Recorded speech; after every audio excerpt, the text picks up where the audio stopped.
me, the best way to build confidence in myself was to do things that are tough to do. This is the Badass Dad Pod, where we aspire to live our best lives right now, no matter what age we are. My name is Ryan Dunn. I'm the quester of Badass Dadness, a level 4 gym warrior, a level 4 relationship ranger, level 1 debt mage, defeater of pull-ups, quester of the holy dunk, your lawful good podmaster. I'm excited to unleash this episode upon the world. In this episode, we're talking with Colin Thompson. Colin is an ultra athlete. I think it's fair to label him that. He runs really, really long distances. Colin is a life coach. He currently lives in Shanghai, but has lived all over the place, and you'll hear all about that in our conversation. And he drops some seriously good insight on facing down the self-doubt and the yeah buts that keep us from making progress on our own big, hairy, audacious goals. Colin had a lot to say, so we'll get right to our conversation. A couple things to listen for, especially if you're the kind of person who's prone to talk yourself out of thinking big. Listen for Colin's advice on just getting started, and listen for how building connections brings us up to the next level. That was definitely advice I needed to hear.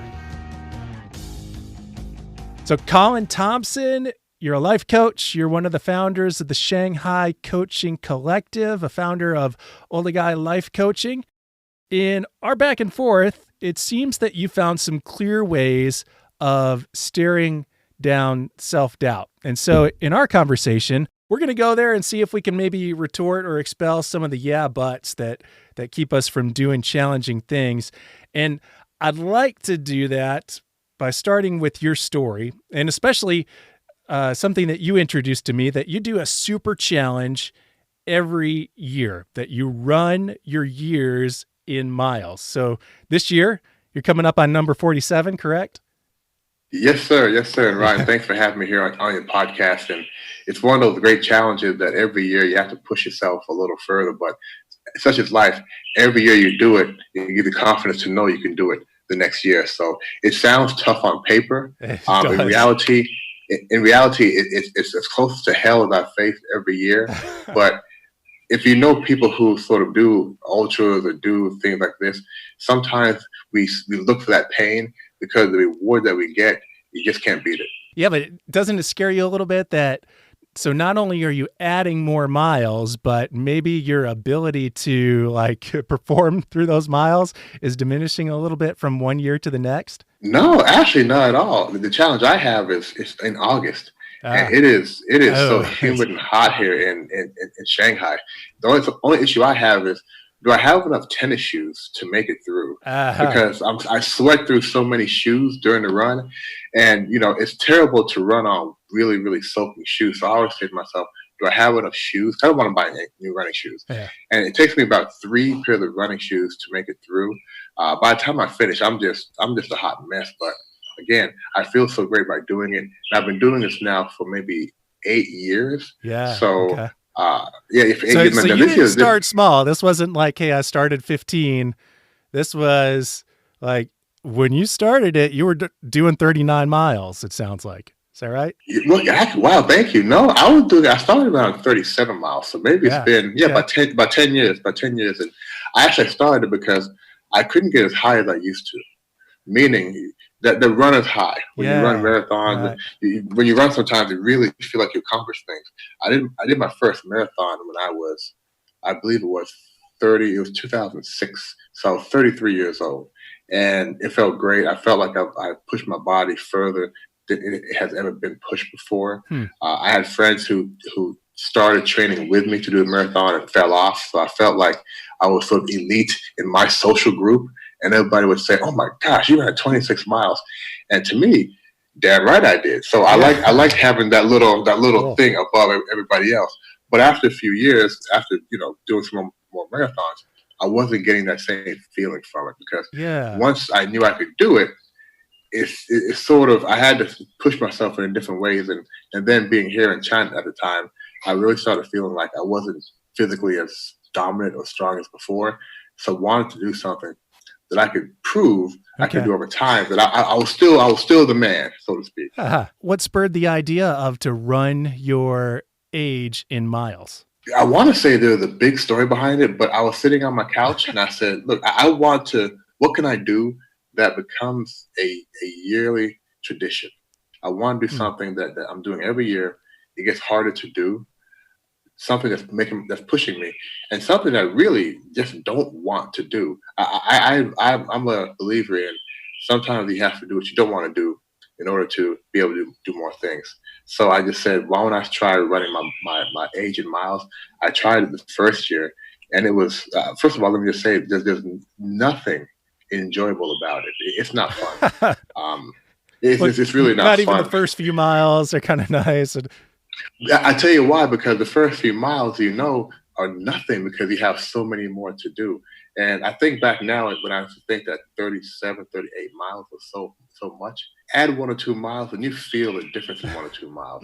But yeah, I really want to do, because I've been an athlete all my life, and sports played a major part of my life, not in just me physically, but in also motivating and inspiring other people. And there's a gentleman who helped me run the first time I did in China, and he was not a runner. He ran in basketball shoes actually, because he just doesn't run. And now he's doing Ironmans.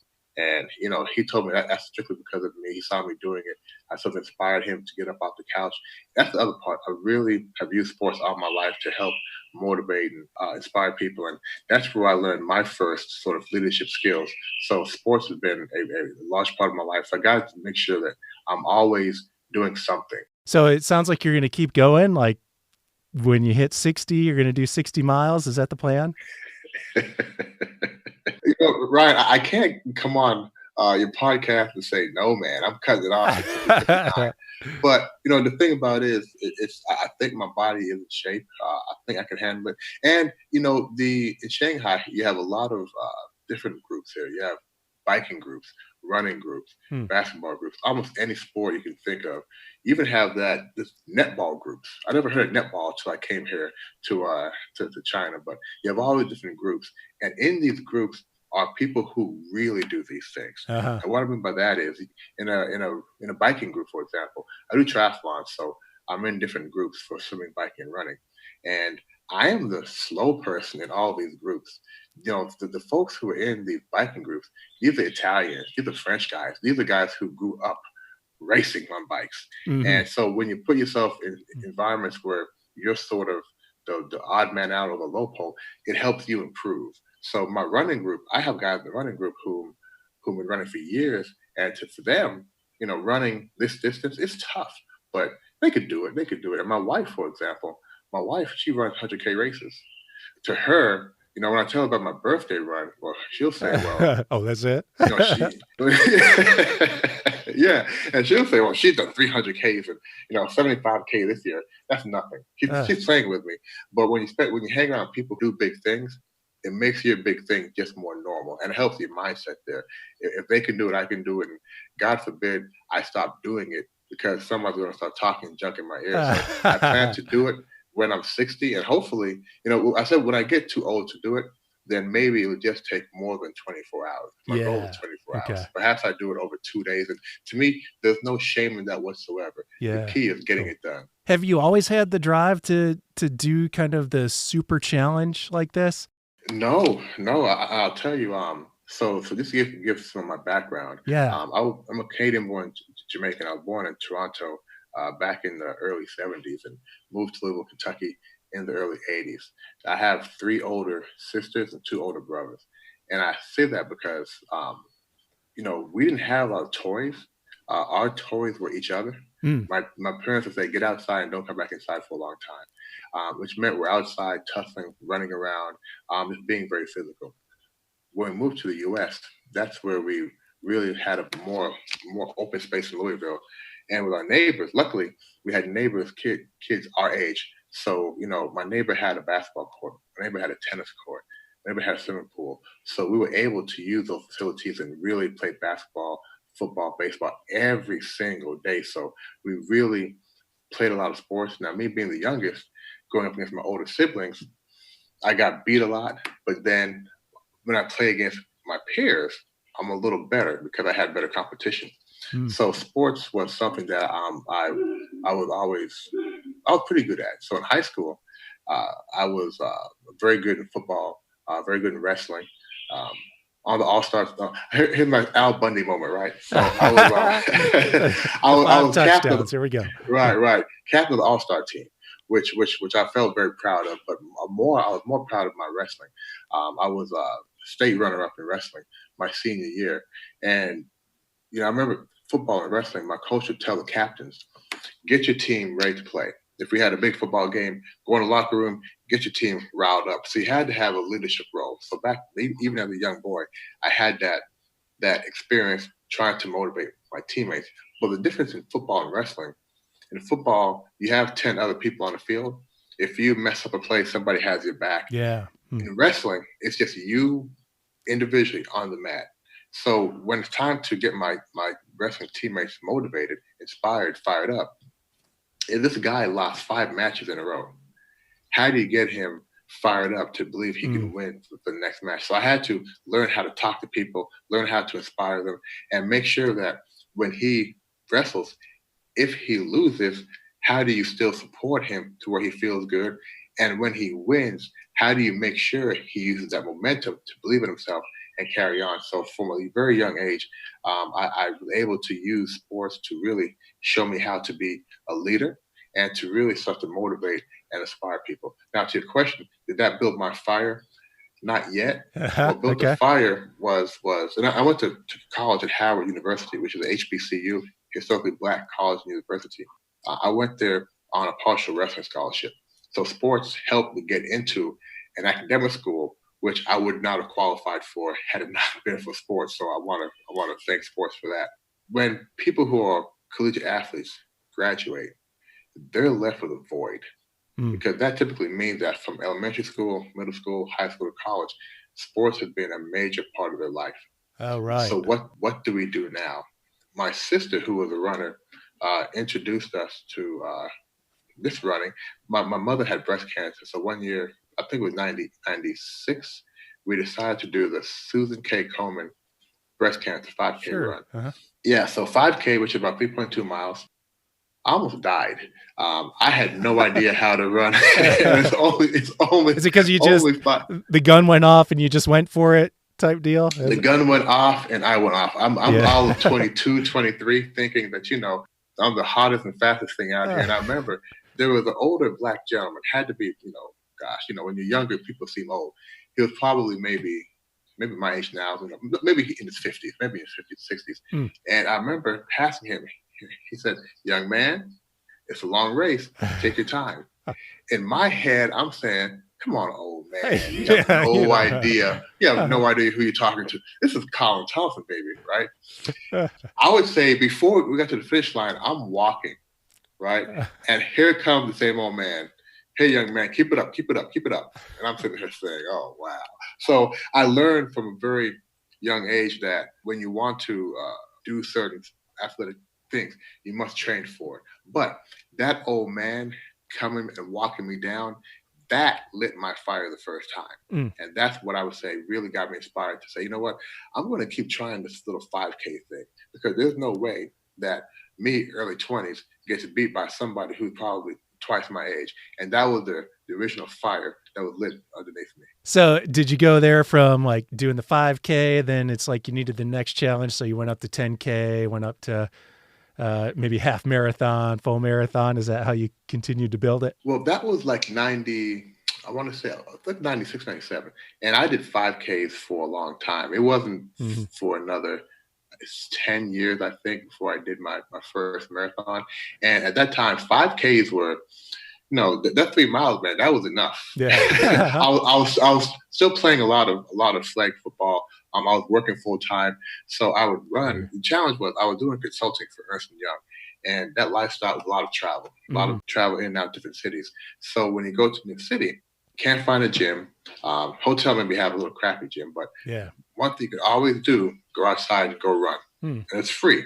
So I would do running because I have this, I don't know if I should call it a disease or not, but the more alcohol and food I consume, the fatter I get. Yeah. And at that time, it works like that for a lot of us. Yeah. I got at that that same time, problem.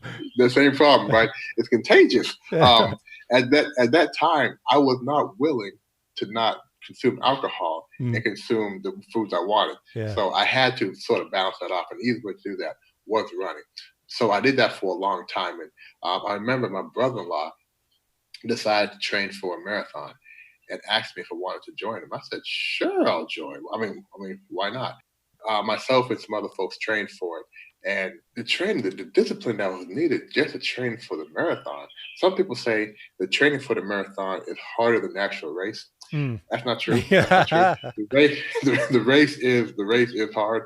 The training is intense because you have to be consistent. You have to really dedicate yourself to it. And you have to get up before you go to work or run after you go to work. So it took me about 10 years to move up to that marathon level. Why do you feel like you need to have these athletic goals? Well, what would happen if you didn't do it? Well, I don't look at them as they're in the athletic realm. Yeah. But I look at these as just ways of keeping me sharp. Yeah. Because there are things I want to accomplish in life and do in life. And you sort of have to have confidence in yourself. And sometimes the best way to build confidence is to do things that build you up little piece by little piece. And if we want to talk about having the confidence to ask your manager for a raise, not ask for a raise, but tell your manager the reasons why you believe you deserve a raise, or why you want to go for a new position. A lot of times it's based on how much confidence you have in yourself. And for me, the best way to build confidence in myself was to do things that are tough to do. And that built me up. And again, that it originally came from sports. Then it came from public speaking. When I moved from Canada to the US, I was put into a special learning class because I had speech impediments. So every day I leave my regular classmates to go into a little class on the edge of the hallway where people were called the slow class. And I was there because, as they said, my speech wasn't correct. I had a lisp, I had a stutter. So I always had a passion to not show people, because it was more, I had a passion for people being able to get up in front of a room and speak. Because at the time I was told I didn't know how to speak. So using that desire to improve my ability to speak and communicate and influence other people, I said, okay, how do I elicit change in people through speaking? So as I told you, my job now is, as a coach, helps me to do two things: inspire and motivate people to reach their goals. Would I feel like a failure if I didn't accomplish these things? Sadly, yes. And I know that's not the proper way to feel about yourself. But the question I would say is, I feel like a failure because these are things I could and should do. I've always done it. So if I'm not doing it, then it means that I'm wasting my time doing things that I shouldn't be doing. There's no logical reason why I shouldn't be doing it. Now, the last 2 years, I did not do my birthday run due to injury.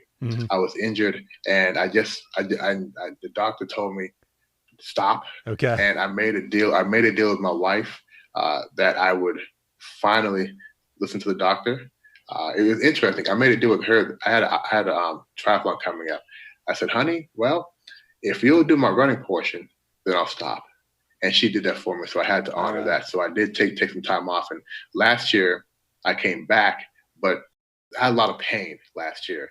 So this is the first year going back to it. So the last 2 years, I felt bad, but I had a reason why I didn't do it. I told my wife, this first year I don't have pain, and I must get back on this, because if I go a third year and don't do it, I might not get back on it. Yeah, so it's not about, to me, so to me, it's if I don't do it, then the question is why, and that'll make me feel like not so much a failure, but I failed my own standard. Yeah, right? Because I know I can do it. There's no legitimate reason why I can't do this. So it's not a matter of not achieving it and then giving up. It's a matter of having the wherewithal to stick with it to get it done, it sounds like. It's interesting. First of all, there is no giving up, Ryan. There is no giving up. And I'll tell you. Tell me about that. Yeah. Yeah. So earlier you're talking about, the three things that you really focus on: relationships, finance, and fitness. I remember back when I graduated university in '95, and I first started working. And I had a Korean coworker, and we were out to lunch one day, and he was talking to me about this thing called, IRA, IRA. And I said, "What's the IRA?" Yeah. He said, "You don't know the IRA?" Who's I said, IRA? "No, what's the IRA?" Yeah, who's that? Is she cute? Right? And he broke it down to me. And I did some research, and I found, I learned more about how to invest and make sure you have financial independence and financial intelligence. My family and I went through something about 5 years earlier where we went from living in a 5-bedroom house, as I mentioned before, neighbors have tennis courts, a very nice area, to literally 2 months later, we're in a 2-bedroom apartment. Mm-hmm. And I vowed never to put myself and my family in that situation. So I was always curious about how to be financially fit. I call that's when I became cheap, right? That's when I made sure that I was saving more than I was spending. But I say that because that's when I started saving, I think it was $25 a month, and which may not be a lot, but you start at $25 a month, and a few months later it's 50. And you start increasing that. Maybe 5 years you pay off your school loan, and what you're paying for your loan you put automatically. So what that did, it taught me over a long amount of time how to start small and build up, build up, build up, build up, build up. So when I think about things I'm doing now, it's based on having that muscle memory, knowing that you don't have to start big initially. You can build up over time. Just as he asked me earlier, and if I started doing marathons early. No, I started small, and over time built up the confidence. So, I look at, if I was having no self-doubt, I know that when I start a race, one thing I've learned, well, any race in the world, and Ryan, I can guarantee you something here, right? I guarantee you that if you cross the start line, once you start, I guarantee you, if you don't stop, you will finish the race. Right on. I guarantee you. Now, you maybe after time, but if you don't stop, you'll finish the race. And I've used that in a lot of different areas in my life, especially when it comes to financial, and especially when it comes to, like I said, my career.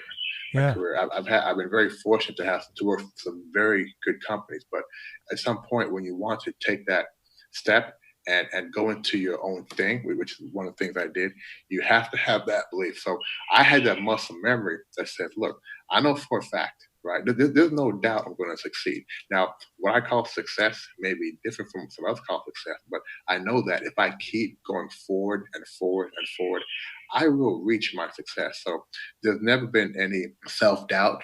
There has been fear, and I think you have to have fear, because fear makes you do the proper research. Fear makes you prepare for a climb before you get there. So there's a little of fear, but there's never self-doubt. Do you have fear when you're in the midst of it? So, running a marathon, it can be going pretty well for a while, and then you hit mile 20 and things start to fall apart, so to speak. Does fear enter in there to say, like, oh man, this just isn't my game? Maybe I shouldn't be doing this. Yeah. Well, I mean, they call it hitting the wall, right? Yeah. And my first marathon, I started out too fast. I hit the wall. I've done, I haven't done a lot of marathons. I've done maybe about 30 marathons. And I would say in maybe 10 of those, I've hit a wall. Okay. But again, once you go through the wall, you can go through it, right? Just walk a little more. But I will tell you, share a story with you. So I started doing triathlons when I was working at Poughkeepsie, New York for IBM back in 2007. And I was the last person out of the water. Actually, it was a very small swim, maybe just 300 meters. Mm-hmm. I couldn't make it. I hit the water, panicked. That was it. The boat came and got me. Now, they let me finish the race, so I was able to finish. But the first 2 triathlons I did, I couldn't make it out of the water correctly. And I went from doing maybe the 300-meter swim to doing a half Ironman in Taiwan. And, you're there at 5:45 a.m. This is an ocean swim. You're hearing the water whoosh, hit the waves. Whoosh, and you talk about being scared. Okay. I mean, I was really, you couldn't, because it was raining, you couldn't see I was pissing myself. Okay, yeah. But I was terrified. But once you get into the water, and I found that you just keep going, pop your head up, you are getting further along. But it wasn't about the swim. It was about the bike. We had to do 3 laps. It was 90K, which is about 50 miles, a little over 50 miles. And we had 3 laps. And each time you did a lap, at the end, there's a big hill.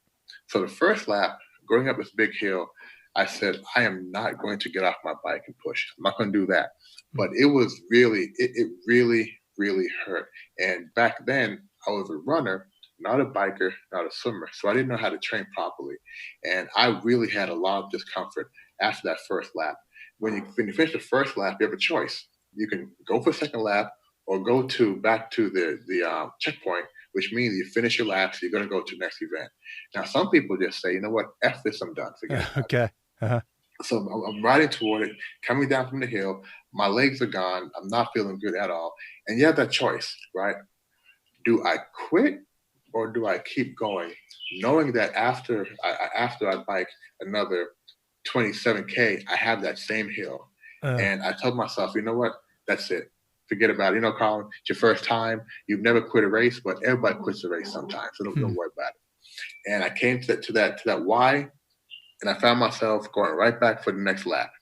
And there was no feeling of, man, I'm proud of myself. It was more of, damn it, why didn't you do that? Sure about this? Because, because I can't do a U-turn. So you get to the hill again, and this hill made me say, oh my God. I mean, Ryan, I'm a grown-ass man. Uh-huh. I wanted to cry because the hill just hurt. I mean, it was not, I mean, this is after going another 25K bike, right? So you're getting more tired.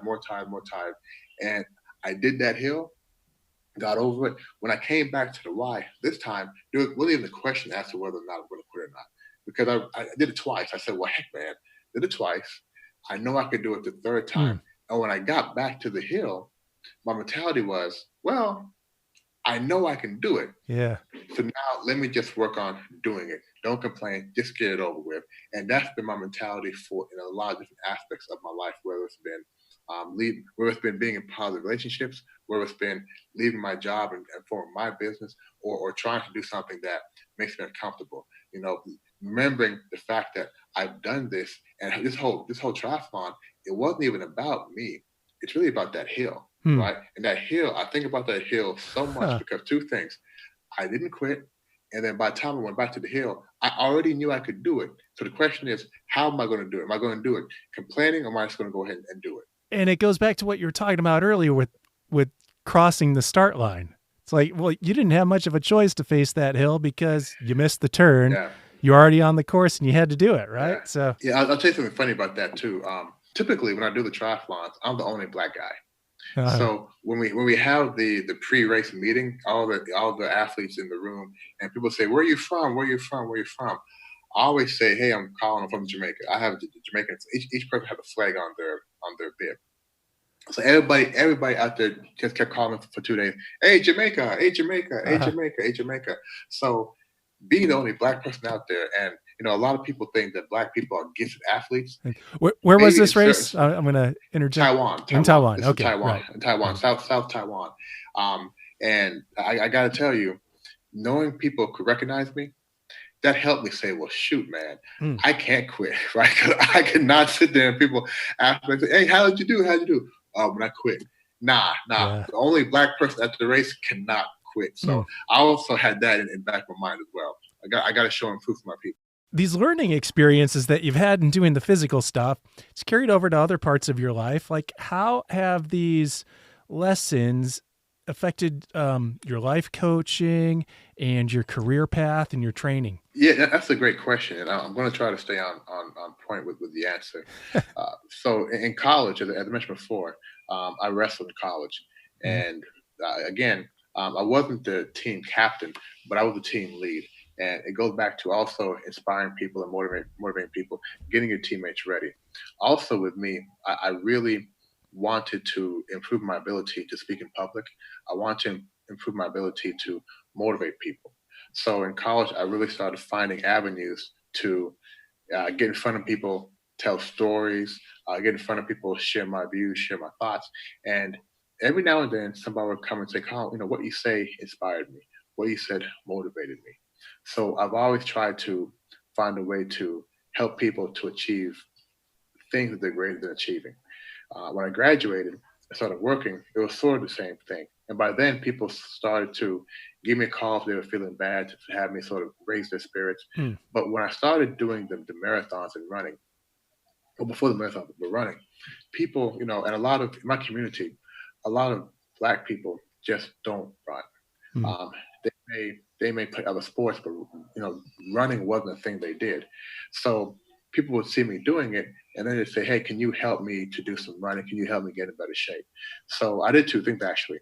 I had a little workout routine helping people learn how to improve their health, their physical health, and also how to improve their financial health. Mm. So I would help them do financial assessment to identify, here's how you here's how you do a better job saving your money.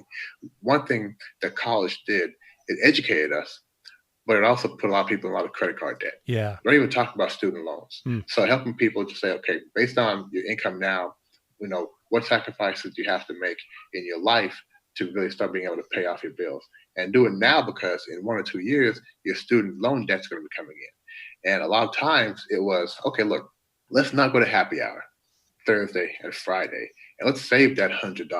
Mm. And let's wake up early Friday and Saturday and go run and exercise. So I try to tie these things together so people wouldn't say, well, if I don't go to the bar, what am I going to do? Well, you're going to go home and rest because you got to get up early. So I started from a very younger age, helping people to start identifying what their goals were, what their dreams were. And that was my passion. Mm. But like most of us, we get into work. We worked for a lot of years. And luckily, I got really good, Ryan, at motivating people, inspiring people to, one, identify what their goals were, and two, to go for them. So I like to say that it's the end of the week here. Ryan, if you give me 1 hour with you, we'll identify what your dreams, what your passion is, and I'll have you fired up to go for it. And you will sign a document saying, Colin, I guarantee you I'm motivated. I'm going to achieve my goal. All right. And you're going to go home. There's crossing the start line. Yeah. Okay. Yeah. You're going to go home. You're going to tell your wife, honey, I see it now. I'm woke. I got it. This is Friday, Saturday. By next Tuesday, Wednesday, your motivation is down and you're right back to where you were before. Mm. So I always felt good that I was able to inspire people. But again, my goal wasn't just to motivate and inspire, it's to help people to reach their goals and dreams. So luckily, about 5 years ago, when I was working with IBM, they felt my energy, they knew who I was, and they asked me to volunteer to work as an internal coach, helping leaders, helping teams to achieve different things. So they gave me some coach training. And Ryan, it was like, the aha moment. It was like the light bulb went off, because to me, that was that little, you were thinking about a combination lock. If there's three different numbers, if you have two, once you find that last little combination, everything opens up. And that's what life coaching was to me. And I'll tell you why. I'm not sure if you're familiar with life coaching, but life coaching is a partnership between two people or a coach and a group.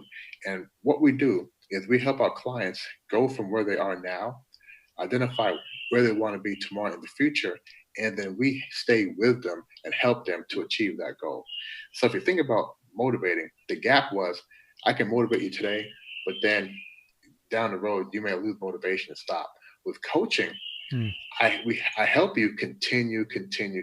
So that was the last piece. So I was very fortunate to be able to start my coaching business, and that directly comes from my ability to not want to stop, not want to give up, but knowing that once you start, if you know for a fact that if you don't stop, you will succeed, then so many people will just start and keep going. So I try to use my coaching and motivating to really inspire people to achieve their goals. It's been a tremendous experience for me because, Ryan, I literally get paid to talk. and if you think about it, for somebody who loves talking, that's the dream job. It's a dream. I get paid. I get paid to talk, and I get paid to be part of people's story, because somebody says, "Look, oh, that's cool. Last year you were sort of lost. Now you're doing big things. How'd you do that? Well, man, let me tell you, yeah. And Colin Thompson is in there somewhere, and now I become part of your story forever." So was it a tough decision for you to kind of leave the corporate world where somebody else is responsible for like signing your paycheck, right? Entering into business for yourself, where now it's all on you, right? Yeah, no, it was not a tough decision, and I'll tell Yeah. you why. As I mentioned, I started back when I was about 22, saving $25 a month. Yeah. Um, so due to that, and I always tried to put myself in a strong or a smart financial situation. I bought my house when I was 26 years old, and that was a heck of an achievement. And I say that because it teaches you at a very young age how to be financially responsible, and how to be financially fit. And I always knew that in order for me to go into my passion, I had to be able to afford it. Mm. You have some people who will go into their passion part time, Yeah. which is fine. But I did not want to do that. And luckily, being here in China for the past 12 years, the cost of living is much lower. So, again, being, as you say, frugal, right? Uh-huh. Being frugal for so long, I was able to give myself I could say, a financial blanket. Again, I started doing my 403b or 401k from a very, very young age. So, not rich by far, Mm-hmm. but financially secure, meaning that when I make decisions, the first criteria doesn't have to be salary, doesn't have to be how much money will Yeah. be Okay. made. The first criteria is how do I feel about doing this thing? So I mentioned I came here in 2008 with IBM, and I got to say, massive company, Yeah. massive company, and I learned so much with IBM. And I can't say how thankful I am, not just from the company, but from the people. Mm. And I say that because they gave me an opportunity to learn about coaching. That's what solidified the fact that okay, it's time to go into your own thing. Because I had the opportunity to move from Shanghai to Beijing, which my wife and I agreed we were not going to do, which meant I either find another job in IBM Mm. or I go elsewhere. And I remember this was October of 2017. My manager had let us know that IBM was doing some changes, and by March of 2018, things will be different. Meaning, bye bye. So I remember calling my wife and telling my wife, "Honey, here's what's going to happen in the next few months, and I don't plan to get another job." And her response was, "Okay, go for it." And Yeah. Ryan, man, right, you know for a fact when you want to step out into a brave new world, and you tell your wife, I want to go for my passion, no income for a long Mm-hmm. time, Yeah. and for her to say go for it, as opposed to, "Are you crazy?" That that is just, as you said, relationships, finance, fitness, right? Mm-hmm. And making sure that you have that support. So that was very, very important. So I wasn't nervous about it. Maybe I was very naive. I call myself sometimes having unreasonable confidence in myself. I call it my Kanye West confidence, right? There's, there, there's nothing you can tell me about my confidence that I don't believe myself, right? I Mm. totally believe myself, and it's come from the fact that I did some races where I didn't think I could take another step, but I did. So I know that I can. So going into business myself, it was a little scary because there's two sides to any business, right? There's the ability to coach, the ability to help people. Then there's the business side, right? So I was a little nervous on, you have to use social media now. I did my first tweet last December in my life. Okay, so there was some fear on how to build a business, how to sustain, but never fear as far as me going into it and being successful. Colin, as folks are listening to you, somebody's out there saying like, "Oh, Colin sounds like a pretty cool guy. I'd like to learn a little bit more about what he's doing and maybe make some contact." Where's a good place to get a hold of you? The best place is just to go to my website. It's oliguy.com, OLIGYE.com, OLIGYE.com. We'll link that up on the show notes as well so that we have it there. Colin, Old Guy is a pretty interesting name. Is there a story behind that? Where does it come from? Yeah. I think it's a great story. So when I was in college, again at Howard University, I pledged the top Black fraternity in the world, Alpha Phi Fraternity Incorporated. One thing, when you pledge, you get nicknames. So, and nicknames based on your personality, based on what you do. One of the nicknames they gave me was Older Guy.